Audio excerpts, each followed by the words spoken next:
Queridos irmãos, abramos a palavra do nosso Deus na carta de Paulo aos Romanos, capítulo 9, e façamos a leitura do verso 6 até o verso 13, dando continuidade à nossa série de mensagens nessa importante carta do apóstolo Paulo, importância essa destacada ainda mais nesse ano, quando comemoramos os 500 anos da Reforma Protestante, sendo essa carta a quem Lutero atribui a sua conversão e a sua compreensão de que o homem é justificado pela fé sem as obras da lei. Romanos capítulo 9, de 6 a 13, ouçamos a leitura. E não pensemos que a palavra de Deus haja falhado, porque nem todos os de Israel são de fato israelitas. Nem por serem descendentes de Abraão são todos seus filhos, mas em Isaque será chamada a tua descendência. Isto é, estes filhos de Deus não são propriamente os da carne, mas devem ser considerados como descendência os filhos da promessa. Porque a palavra da promessa é essa: por esse tempo virei e Sara terá um filho. E não somente ela, mas também Rebeca, ao conceber de um só Isaque, nosso pai. E ainda não eram gêmeos nascidos, nem tinham praticado o bem e o mal, para que o propósito de Deus quanto à eleição prevalecesse, não por obras, mas por aquele que chama, já fora dito a ela: o mais velho será servo do mais moço. Como está escrito: amei Jacó, porém me aborreci de Esaú. Até aqui a leitura da Escritura. Irmãos, vamos orar pedindo que Deus nos ilumine na compreensão da mesma. Ó Deus, nós pedimos que Teu Espírito Santo nos conduza agora ao sentido das palavras que foram escritas pelo apóstolo Paulo, aqui registradas de maneira infalível e inerrante. Nós pedimos, ó Pai, que essa palavra acalente o nosso coração, nos conforte, nos instrua, nos edifique, nos corrija, repreenda, tudo de acordo com a nossa necessidade. Tu és o nosso Deus, por isso nós nos dirigimos a Ti, humildes, suplicando na mediação de Jesus que ouças o nosso pedido por iluminação. Em nome dele e de Jesus que nós oramos. Amém. Queridos, o propósito de Paulo nos capítulos 9, 10 e 11, conforme nós já vimos, é explicar por que é que a nação de Israel, tendo recebido tantas promessas da parte de Deus e tendo sido alvo de tantos privilégios da parte de Deus, quando o Messias chegou, quando Jesus Cristo veio a esse mundo, a nação simplesmente o ignorou, para não dizer rejeitou, e o entregou para ser crucificado. Surge uma pergunta: a palavra de Deus falhou? As promessas que ele fez aos descendentes de Abraão, estas promessas caíram por terra? Será que Deus não foi poderoso o suficiente para garantir tudo aquilo que ele prometeu a Abraão? Quando ele disse: sai da tua terra, da tua parentela, de ti farei uma grande nação, em ti serão benditas todas as nações da terra. Aquelas promessas que foram feitas a Davi, dizendo que da tua descendência virá alguém que se sentará no trono de Israel e no trono do mundo para todo sempre. Tudo isso caiu por terra quando os judeus rejeitaram Jesus Cristo, filho de Davi, o filho de Abraão, o filho de Deus, o Messias, o Salvador do mundo, aquele que era o cumprimento de todas as promessas. Ao dizer que o Evangelho é o poder de Deus para a salvação de todo aquele que crê, primeiro do judeu e também do gentio, esse é o tema da carta aos Romanos, o apóstolo Paulo estava dizendo que todas aquelas promessas, elas agora se aplicavam também aos não-judeus. E aí a questão da exclusividade aparece. E o que Deus prometeu a Israel? E o fato de que Deus escolheu a nação como sendo o seu povo. Paulo havia enumerado os privilégios da nação de Israel nos versículos anteriores, que foram objeto da nossa mensagem última. São os versos 4 e 5 do capítulo 9. São israelitas, pertence-lhes a adoção e também a glória, as alianças, a legislação, o culto e as promessas. Deles são os patriarcas, e também deles descende o Cristo segundo a carne, o qual é sobre todos, Deus bendito para todos sempre. Amém. 9 privilégios Paulo enumera aqui. Deus deu a Israel a aliança, as promessas, o culto, a legislação. É de Israel que vêm os patriarcas, é de Israel que veio o Messias. como explicar que a maioria dos israelitas rejeitou a Jesus Cristo e o entregou para a morte nas mãos dos romanos. Paulo dá basicamente duas explicações nos capítulos 9, 10 e 11, que serão objeto dos nossos próximos sermões. A primeira explicação de Paulo é a soberania de Deus na eleição daqueles que haveriam de ser salvos, que é o capítulo 9, que é um capítulo que fala sobre eleição e sobre predestinação. O que Paulo vai dizer é que nem todo israelita, de fato, nem todo descendente de Abraão, de fato, foi escolhido por Deus, e que de entre a nação de Israel, Deus escolheu aqueles que ele quis para a salvação. Estes creram no Messias, e é neles que Deus cumpre a sua promessa. Portanto, a palavra de Deus não falhou, porque a aliança de Deus, na verdade, é com o Israel espiritual, o Israel eleito por Deus, e não com a nação, com todos os descendentes de Abraão. Isso Paulo vai explicar aqui no capítulo 9. Final do capítulo 9 até o capítulo 11, Paulo vai dar outra razão pela qual a nação de Israel rejeitou a Jesus Cristo, que é a incredulidade dos judeus. Os judeus foram incrédulos, eles realmente não creram em Jesus Cristo, eles entenderam que a salvação era pelas obras da lei, era por guardar a lei que Moisés havia dado. Tanto é que quando Cristo aparece e os apóstolos ensinam que pela fé nele os judeus serão aceitos por Deus e perdoados, a maioria da nação não creu nessa mensagem, rejeitou essa mensagem e, portanto, rejeitou a Jesus Cristo. Então, capítulo 9, Israel rejeita a Deus, porque nem todo israelita é filho de Deus, porque Deus é quem escolhe aqueles que são seus. Capítulo 9. Por outro lado, a nação é responsável, porque ela foi incrédula, ela rejeitou Jesus Cristo e, por isso, com justiça, os privilégios que Deus lhe deu foram tirados da nação de Israel. Então, estes são os temas que nos aguardam na série em seguida, não é? E nós vamos ter aí momentos emocionantes pela frente, né? Só assunto fraco, né? Só assunto fraco para a gente tratar. Agora é que a carta aos Romanos começa a pegar mesmo, né? Alguém já disse que o capítulo 9 de Romanos é a criptonita dos arminianos, não é? Porque é difícil brigar contra o capítulo 9, não é? Eu não chegaria a usar esse título, mas, sem dúvida, Romanos capítulo 9 é um dos capítulos mais importantes do Novo Testamento para tratar dessa questão da eleição e da predestinação. Aqui Paulo responde 3 perguntas.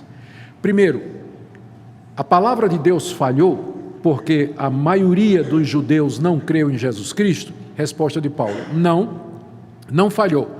Se cumpriu naqueles que Deus elegeu de entre a nação judaica para serem seus filhos. Aí vem a segunda resposta. Deus elegeu, segundo questionamento, Deus elegeu, mas isso não torna Deus injusto quando ele elege uns e deixa outros sem serem escolhidos para a salvação? Resposta de Paulo: não, porque Deus faz o que ele quer. Está aí do verso 14 ao verso 18. Aí vem uma terceira pergunta: se Deus faz o que ele quer, então por que ele reclama que o judeu não aceitou Jesus Cristo? Resposta de Paulo: quem é você para discutir com Deus? Verso 19 a 29. Então são essas 3 questões que compõem o capítulo 9 e que nós vamos tentar abordar nas mensagens seguintes. Na nossa mensagem anterior, nós expusemos os versos que abrem o capítulo 9. E vocês lembram? Versos de 1 a 5.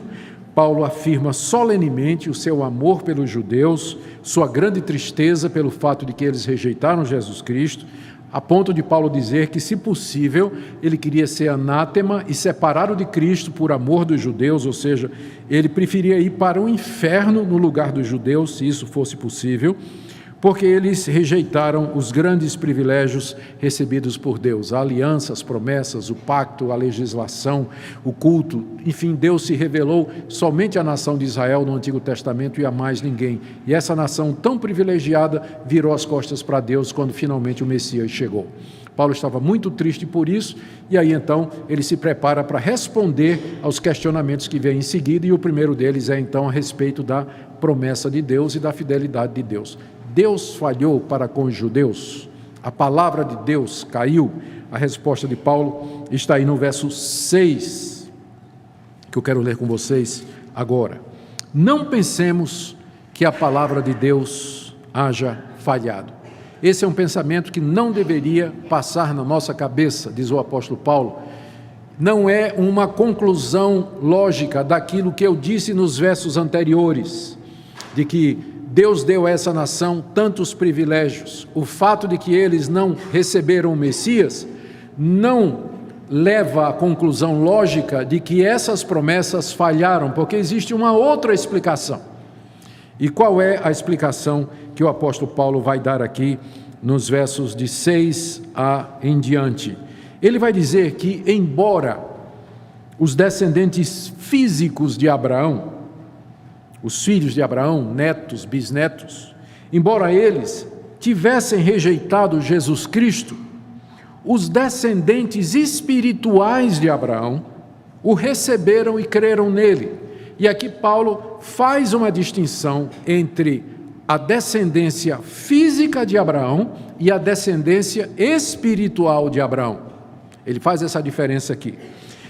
Quem são esses descendentes espirituais de Abraão? São aqueles que, desde o período do Antigo Testamento, filhos de Abraão, que creram nas promessas que Deus havia feito com respeito à chegada do Messias e à salvação que viria através dele, como, por exemplo, aqueles juízes santos e piedosos, como Gideão, como Samuel, aqueles profetas como Isaías, como Jeremias, como Daniel e todos os demais, ou aqueles reis piedosos como o rei Davi, o rei Ezequias, o rei Josafá e tantos outros, como Simeão e Ana, que estavam no templo quando José e Maria trazem Jesus para ser consagrado no templo, e eles reconhecem que Jesus de fato é a esperança de Israel.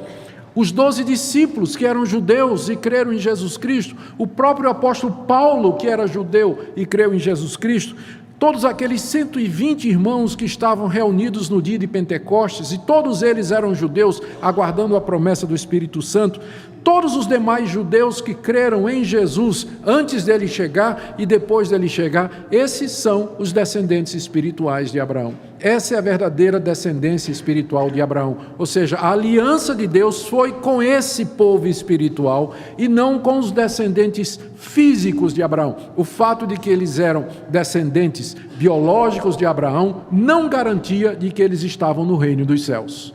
Não garantia que eles eram filhos de Deus e que eles seriam salvos. Mas dentro de Israel havia um Israel espiritual que a gente chama do descendente, do remanescente fiel, do povo de Deus que existe desde toda a antiguidade.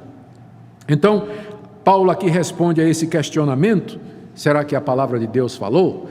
Ele diz: não pensemos que a palavra de Deus falhou. E ele diz então essas duas coisas. Primeiro, no verso 6. Não pensemos que a palavra de Deus haja falhado, porque nem todos os de Israel são de fato israelitas.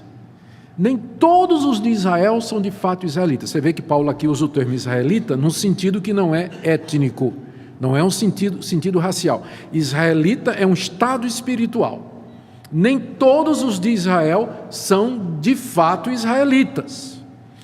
Verso 7, mesma coisa, nem por serem descendentes físicos de Abraão, são todos filhos de Abraão. Filho aqui é filho no sentido espiritual, né? Nem por serem descendentes biológicos de Abraão, quer dizer que todos eles sejam filhos de Abraão. Então, ser israelita e ser filho de Abraão é uma categoria espiritual. Ela não é biológica, não tem nada a ver com raça. É uma questão espiritual diante de Deus. Paulo, num certo sentido, ele já havia adiantado esse assunto no capítulo 2, que eu quero convidar você agora a abrir lá comigo. Se você vem seguindo essa série desde o começo, você lembra que nós chegamos aqui e nós dissemos exatamente esse ponto. Aqui no capítulo 2, Paulo está respondendo ao judeu que pensava que a circuncisão dava a ele alguma vantagem diante de Deus comparado com os gentios que não eram circuncidados. Olha a resposta de Paulo, Romanos 2, de 28 a 29. Não é judeu quem o é apenas exteriormente, nem é circuncisão a que é somente na carne. Porque judeu é aquele que é interiormente, e circuncisão a que é do coração, no espírito, não segundo a letra, e cujo louvor não procede dos homens, mas de Deus. Aqui o apóstolo Paulo redefine o conceito do que é ser um judeu. Um judeu não é apenas aquele que é exteriormente, aquele que foi circuncidado, que teve aquela cirurgia aos 8 dias, em que é removida a carne do prepúcio. A circuncisão, que é o nome dessa marca do judeu, ela não é externa, ela é interna. O verdadeiro judeu é aquele que é judeu por dentro e cuja circuncisão é a circuncisão do espírito, ou seja, uma pessoa pode ser descendente de Abraão e ainda assim não ser um verdadeiro judeu, um verdadeiro israelita, um verdadeiro filho de Abraão, porque essa é uma categoria espiritual. Com isso, Paulo introduz esse conceito que dentro da descendência de Abraão, dentro da nação de Israel, existe o verdadeiro Israel, que é o Israel espiritual, que são aqueles que andam na mesma pisada de fé que Abraão teve, que são aqueles que creem como Abraão creu, que servem a Deus como Abraão creu. É só olhar a história do Antigo Testamento e a gente vê como isso é verdade. A grande parte da nação de Israel sempre foi incrédula, sempre foi rebelde. Qual dos profetas os judeus não perseguiram? Qual dos juízes piedosos eles não procuraram matar? Quais dos enviados de Deus eles não rejeitaram? Qual ídolo eles não adoraram no tempo da antiga aliança? Se curvaram diante de todos os deuses de todas as nações, viraram as costas para Deus o tempo todo, se revoltaram contra Moisés, queriam voltar para o Egito, reclamavam do maná. Esses eram os descendentes de Abraão. Agora, dentro desse povo descendente de Abraão, rebelde, incrédulo, teimoso, idólatra, Deus tinha o seu povo remanescente fiel, aquele povo que Deus disse a Elias, quando Elias estava dizendo: acabou, eu sou o último, ó Deus, a nação toda está atrás de Baal, somente eu temo ao Senhor. E Deus disse: Elias, fica quieto, eu reservei para mim 7.000 que não dobraram o joelho a Baal. Ou seja, dentro de Israel havia 7.000 escolhidos de Deus que não dobraram o joelho aos ídolos e aos deuses pagãos. Então, esse conceito do verdadeiro Israel, da nação espiritual de Deus, o povo de Deus, é o que é a base da nossa doutrina da aliança, de que Deus sempre teve um povo, porque nós hoje, brasileiros, vivendo séculos depois, que cremos da mesma forma de Abraão, nós é que somos os descendentes de Abraão, nós é que somos os verdadeiros israelitas, nós é que somos os filhos da promessa. Deus cumpre as suas promessas a nós, por isso que nós dizemos: Deus sempre teve somente um povo. Na antiga aliança era o Israel dentro de Israel, na nova aliança é a igreja de Cristo. Sempre foi o mesmo povo, a mesma aliança, os mesmos sacramentos. No Antigo Testamento era sábado, Páscoa e circuncisão. No Novo Testamento é domingo, batismo e ceia. Apenas mudou a forma para ser mais abrangente, mas sempre foi a mesma aliança, o mesmo povo, o mesmo culto. Sempre foi. Ou seja, a palavra de Deus não falhou, porque o compromisso de Deus era com esse povo que ele tinha escolhido de entre a nação de Israel. E para provar isso, Paulo vai citar 2 episódios da história dos patriarcas. Vocês todos conhecem a história dos patriarcas. O primeiro foi Abraão. Deus chamou soberanamente, Gênesis capítulo 12, e o tirou da terra de Ur dos caldeus e lhe fez grandes promessas. E disse: Abraão, de ti eu farei uma grande nação, de ti sairão príncipes, na tua descendência serão benditas todas as nações da terra. Eu vou te dar a terra de Canaã, de ti farei uma bênção, abençoarei os que te abençoarem, amaldiçoarei os que te abençoarem. Sai da tua terra e da tua parentela e vem para essa terra que eu vou te dar. Conhecemos a história, está em Gênesis 12. Abraão obedeceu a Deus e saiu, sem nada na mão. Não tinha nenhum título de propriedade da Palestina, não é? Foi embora, foi pela fé. Peregrinou na terra da promessa, esperando a promessa de Deus. O tempo passou, a promessa não se cumpriu, ele tenta ter um filho através de sua escrava Agar, com o conluio da sua esposa Sara, e nasce Ismael, que é o primeiro filho de Abraão, que ele pensou que seria o herdeiro das promessas de Deus, o descendente. E Deus diz: não vai ser ele, mas vai ser aquele que eu te prometi, da tua esposa legítima. Algum tempo depois nasce Isaque, o filho da promessa. E Deus diz, agora você despede Ismael e você vai ficar com Isaque. Ele é que é o herdeiro, e não o mais velho, mas esse aqui. Isaque cresce, casa com Rebeca, mulher estéril, não vinha filhos, parece que a promessa parou ali, porque Isaque não tinha filhos, não é? Não tinha filhos. Orou 20 anos, oração poderosa, a mulher ficou grávida de gêmeos. Grávida de gêmeos. Ainda não tinham nascido, e Deus disse, eu quero esse e não quero esse. Amei a Jacó, mas aborreci Esaú. Então, esses dois episódios em que Deus escolhe quem da descendência dos patriarcas haveria de ser o herdeiro das promessas, Paulo usa aqui para provar que é Deus quem escolhe, é Deus quem chama, é Deus quem diz quem são aqueles que são seus. Por isso não se pode dizer que a palavra de Deus haja falhado, porque o compromisso de Deus é com seus eleitos, e não com os descendentes físicos, biológicos de Abraão.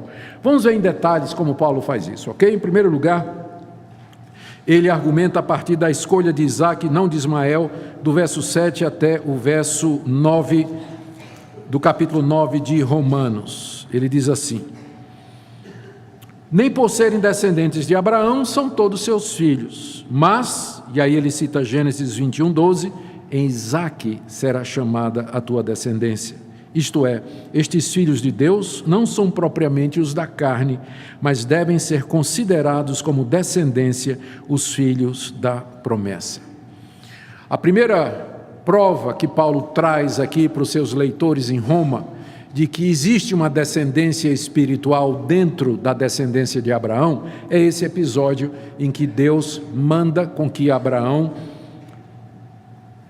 despeça Agar, que era o nome da escrava egípcia, e o seu filho Ismael, dizendo, estou aqui no verso 7, em Isaque será chamada a tua descendência, e não em Ismael, embora Ismael tenha sido o mais velho, ele tenha sido o primogênito de Abraão. Abraão gostava de Isaque, de Ismael, pensava até que Ismael seria o herdeiro, mas Deus lhe apareceu e disse, manda Ismael embora junto com a mãe dele, porque é em Isaque que será a tua descendência. Por quê? Porque Isaque era filho da promessa, Isaque era filho da mulher legítima, Isaque nasceu de um milagre de Deus, ele é que seria o portador das promessas, ele é que seria o representante do povo de Deus. E Deus então escolheu entre Ismael e Isaque, escolhendo Isaque para ser aquele representante ou descendente espiritual. Conclusão de Paulo, no verso 8, isto é, presta atenção aqui, estes filhos de Deus, ou seja, esses que serão salvos de entre os filhos de Abraão, não são propriamente os da carne, ou seja, não são todos os judeus que serão salvos. Ser judeu não significava ser filho de Deus, ser descendente de Abraão não significava ser salvo. Os filhos de Deus não são necessariamente os da carne, mas devem ser considerados como filhos de Deus ou como descendência, os filhos da promessa, ou seja, aqueles que Deus chamou sobrenaturalmente, como foi o caso de Isaque, que nasceu de um milagre e foi escolhido por Deus para ser o herdeiro das promessas.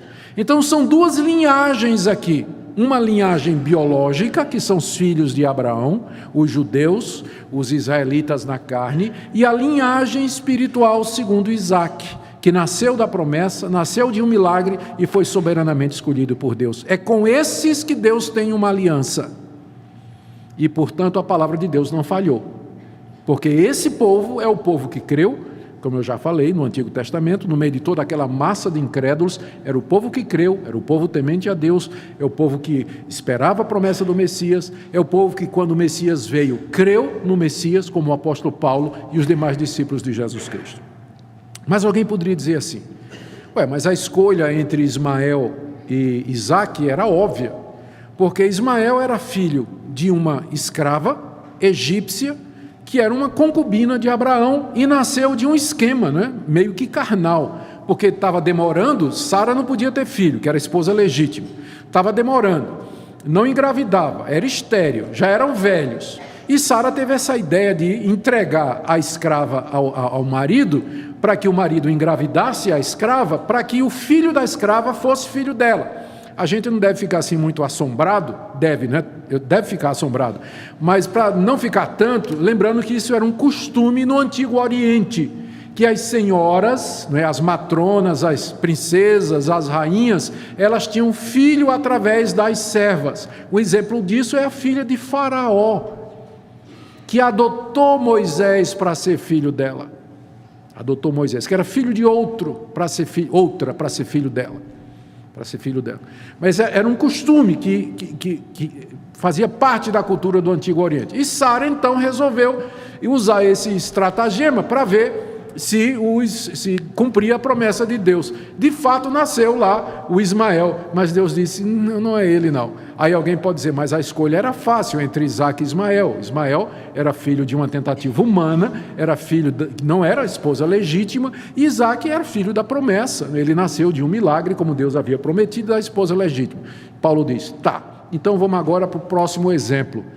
Rebeca e os seus 2 filhos. Aí não tem diferença nenhuma. Para começar, eram filhos da mesma mulher, eram gêmeos, e ela era a esposa legítima de Isaque. Quando ela se viu grávida, depois de 20 anos de oração e tentativas, né, da parte do Isaque, os meninos começaram a brigar na barriga dela. Era chute para um lado, chute para o outro. Olhando a barriga dela, dava para ver, né, aquela confusão, né? O pau quebrava lá dentro. E ela estava preocupada com aquilo. E ela foi perguntar a Deus. Diz lá o texto de Gênesis 25, 23, me perdoem. Gênesis 25, na verdade, o texto nos conta de que Rebeca foi perguntar a Deus, por que é que meus filhos ficam brigando na barriga? São irmãos, são gêmeos, não é? Por que eles ficam brigando? Resposta de Deus, Gênesis 25, verso 23. 2 nações há no teu ventre. 2 povos nascidos de ti se dividirão. Um povo será mais forte do que o outro, e o mais velho servirá ao mais moço. Essa foi a resposta de Deus para Rebeca com relação aos 2 filhos brigando na barriga. Qual a interpretação que o apóstolo Paulo está dando aqui para esse episódio que ele traz como comprovação do que ele está dizendo, de que dentro de Israel há um outro Israel, que é o Israel espiritual? O que ele está dizendo aqui, a interpretação de Paulo, é a seguinte: ambos eram filhos de Isaque, que era o herdeiro da promessa, filho de Abraão. Eles eram gêmeos, portanto estavam em igualdade de condição, não era como Ismael e como o próprio Isaque. Antes deles nascerem, Deus escolheu um deles para ser o herdeiro das promessas. Terceiro, quando essa escolha foi feita, eles não tinham feito ainda ou cometido nem o bem nem o mal. Ou seja, a escolha de Deus não foi baseada nem da previsão do que eles fariam e nem de qualquer coisa que eles já tinham feito. Deus escolheu porque quis. Porque o critério não tinha critério, eram 2 bebês na barriga, um igual ao outro. Deus escolheu um e disse, esse, que inclusive vai ser o mais moço, ele vai ser o senhor do mais velho, e o mais velho vai servir ao mais moço. Eles representarão 2 nações que se dividirão e brigarão, mas prevalecerá a nação que vier do mais moço, que será Jacó. E Deus fez essa escolha antes que eles nascessem. Olha como Paulo interpreta isso no verso, voltando aqui para Romanos, no verso 11. Não eram gêmeos, nascidos, nem tinham praticado o bem e o mal. Aí vem aqui um parênteses, né? Onde Paulo explica. Para que o propósito de Deus quanto à eleição prevalecesse. Qual é o propósito de Deus? Que o povo dele seja dele de acordo com o propósito dele, porque ele chama, não é porque o povo merece, mas porque Deus chama, não é porque fizeram bem, não é porque um é melhor do que o outro, mas porque Deus chama. Esse é o propósito de Deus. Para que o propósito de Deus quanto à eleição prevalecesse, não por obras, não foi porque Jacó era melhor do que Esaú, mas por aquele que chama. O critério é que Deus chama quem Ele quer. Ele chama quem Ele quer, e esse chamado não é baseado em obras, não é baseado em quem merece ou quem é melhor do que o outro, é baseado na soberania de Deus, como Ele fez também com Isaac. Para que ficasse claro que o povo de Deus é composto daqueles que Deus soberanamente chama, aí Paulo diz, Deus disse a Rebeca, verso 12, o mais velho, que é Esaú, será servo do mais moço. Isso significava dizer que o herdeiro das promessas seria o filho mais moço, ao contrário do que era comum na época, que geralmente era o mais velho que herdava. Então, falando em termos da cultura da época, o herdeiro era para ser Esaú. Mas Deus reverteu a condição humana exatamente para mostrar a soberania dele. É quem eu escolho, eu não respeito as atribuições ou instituições humanas, mas é aquele que eu chamo. E ele escolheu Jacó. E de fato Jacó se tornou o herdeiro, ele se tornou parte do Israel espiritual, ele se tornou parte do povo de Deus, filho de Deus, um dos patriarcas, dos nossos heróis da fé, mencionado na Escritura, é dele que vem o nome da nação de Israel, tudo isso por escolha divina de Deus, quando ele era um bebê no ventre da sua mãe, não tinha feito bem ou mal, não tinha nascido, e ao lado dele tinha um irmão que estava nas mesmas condições que ele estava, portanto elegível também, mas não. E Paulo termina citando o profeta Malaquias como prova do que ele está dizendo. Leia comigo, Malaquias capítulo 1, versos 2 e 3. É o último livro do Antigo Testamento, não deve ser difícil para achar. Malaquias capítulo 1. Vamos ler a partir do verso 2. O amor do Senhor por Jacó. Deus falando à nação de Israel, dizendo: eu vos tenho amado, diz o Senhor. Mas vós dizeis: em que nos tens amado? Resposta de Deus: não foi Esaú, irmão de Jacó, disse o Senhor. Todavia amei a Jacó, porém aborreci a Esaú. Quando a nação de Israel, muito tempo depois do acontecimento com Isaac e Rebeca, e muito tempo antes de Paulo escrever a carta aos Romanos, quando a nação de Israel uma vez questionou a Deus, dizendo: o Senhor disse que nos ama, mas onde está a prova do teu amor? Nós estamos aqui cercados de nossos inimigos, nossa situação financeira é difícil, somos escravos, subsidiários do império babilônico persa, e pagando tributo, pagando imposto, e o Senhor disse que nos ama. Em que é que o Senhor nos amou? Resposta de Deus: você quer uma prova do meu amor? Eu vou dar. A prova de que eu amo vocês é que eu amei o pai de vocês, Jacó, e aborreci Esaú, que era o irmão dele, quando eu poderia ter feito o contrário. Mas eu amei vocês e aborreci Esaú. Essa é a prova do meu amor, que eu escolhi vocês para serem o meu povo. Quanto a Esaú, olha o verso 3. Eu fiz dos seus montes uma assolação e dei a sua herança aos chacais do deserto. E se Edom é outro nome para Esaú, é a mesma coisa. E se Esaú diz, se os descendentes de Esaú dizem: fomos destruídos, porém tornaremos a edificar as ruínas, então diz o Senhor dos Exércitos: eles edificarão, mas eu destruirei. E Esaú será chamado terra de perversidade, e olha só, gente, agora, povo contra quem o Senhor está irado para sempre. Povo contra quem o Senhor está irado para sempre. Amei Jacó e aborreci Esaú.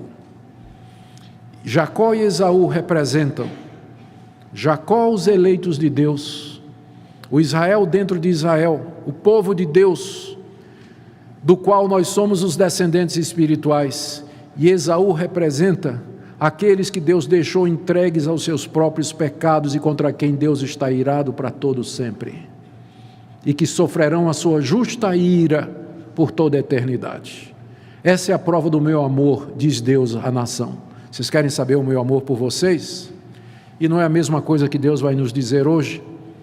Às vezes nós questionamos a Deus: será que o Senhor me ama? Dá tudo errado na minha vida. Tenho 40 anos, não arrumei namorado ainda. Não passo em concurso nenhum. A minha empresa está falida, eu vivo apertado. Doença, tem uma doença que me acompanha, não fico bom. Doença na minha família, dá tudo errado na minha vida, Deus. Será que o Senhor me ama? Qual é a resposta de Deus? Qual é a maior prova do amor de Deus para com você? Não são as bênçãos materiais, mas a maior prova de Deus é essa: eu amei Jacó e aborreci Esaú. Eu amei você, escolhi você, chamei você pelo Evangelho, perdoei os seus pecados e fiz você parte desse povo espiritual que tem a origem lá em Abraão e antes dele. O meu povo, o povo antigo, o povo eterno. Fiz você membro desse Israel espiritual. Essa é a maior prova do meu amor por você. Então não me questione se às vezes nem tudo dá certo na sua vida, mas se lembre dessa eleição soberana, que você faz parte do povo de Deus e que você vai ser herdeiro do mundo, do novo céu e da nova terra, que você vai receber imortalidade, um novo corpo, a vida eterna. Essa é a resposta que Malaquias dá ao povo de Deus e é a resposta que Paulo dá aqui sobre o questionamento: as promessas de Deus falharam? Não, a promessa de Deus não falhou. A promessa de Deus se cumpre no Israel espiritual, no Israel dentro do Israel, dentro desse povo que ele elegeu e chamou desde a antiguidade, e que ele ama mais do que qualquer outra coisa, enquanto que os outros serão largados à sua própria ruína e destruição por causa da sua incredulidade, que é o que ele vai falar nos capítulos 10 e 11, me aguarde até chegarmos lá.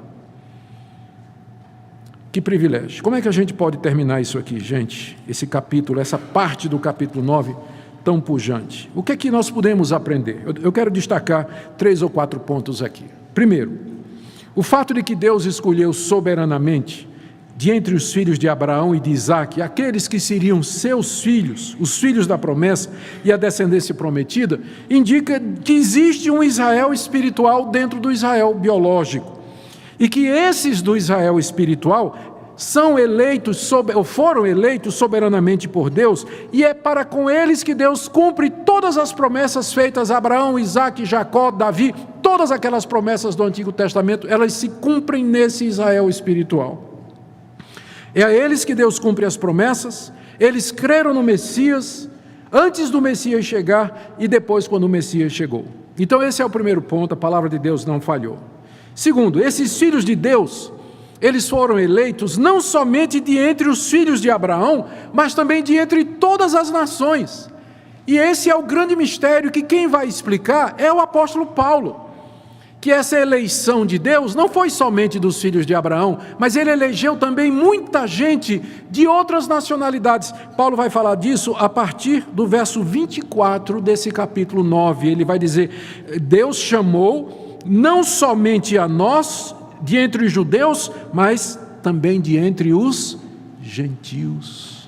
Então hoje, você brasileiro, que mora em Goiânia, está aqui no Ocidente, 2000 anos depois que estas palavras foram ditas, você é descendência de Abraão, você é israelita, você é o verdadeiro judeu, você tem a verdadeira circuncisão, você faz parte do Israel espiritual, você é o povo a quem Deus fez as promessas e ele não falhará. A palavra de Deus não caiu, mas ela se cumpre naqueles que Deus chamou e que Deus elegeu.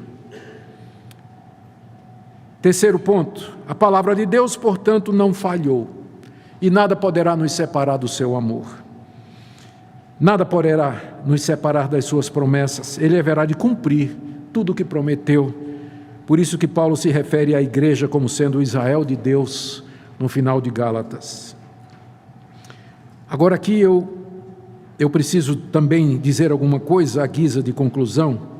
Alguns queridos irmãos, ao lerem o capítulo 9 e impressionados com a força da argumentação, eles dizem que essa escolha que Deus fez aqui é uma escolha para privilégios nacionais. Deus está escolhendo nações.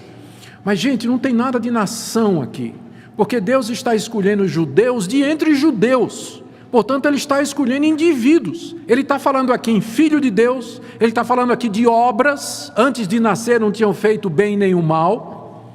Ele está falando aqui de salvação.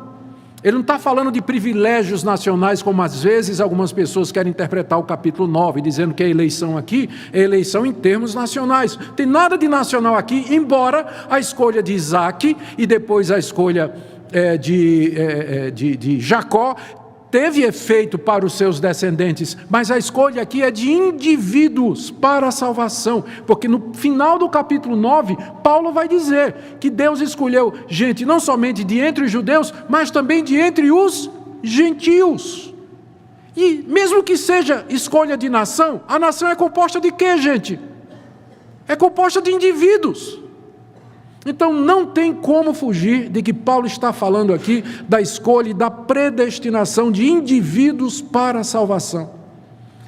Podemos ter dificuldade com a passagem, podemos não entender a passagem, ela pode mexer muito comigo, ela pode levantar muitos questionamentos, mas uma coisa é inegável, é disso que o apóstolo Paulo está falando.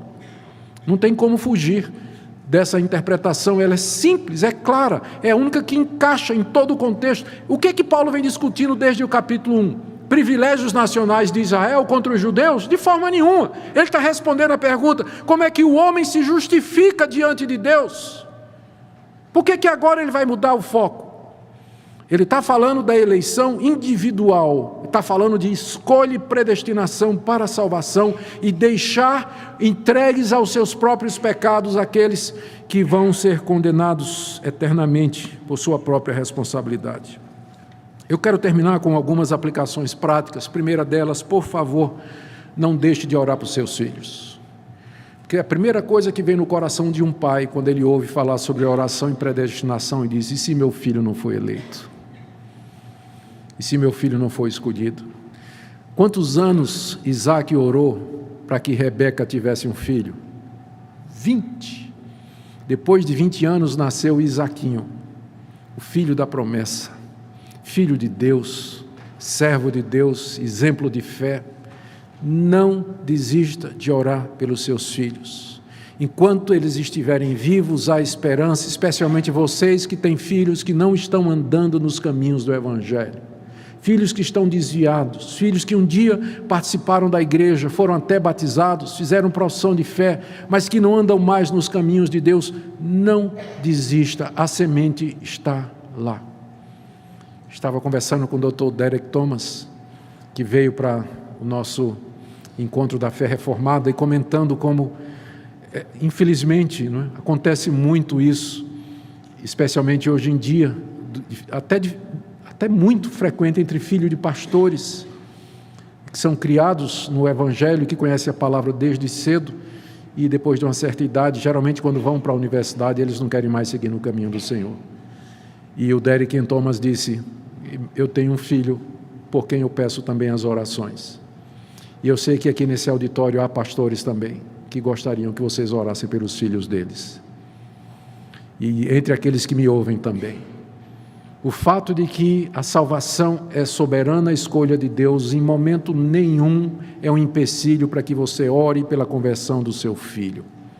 Porque no mesmo capítulo em que Paulo está falando que é segundo a eleição de Deus, Paulo diz que Isaac orou 20 anos pela sua esposa e Deus deu um filho crente.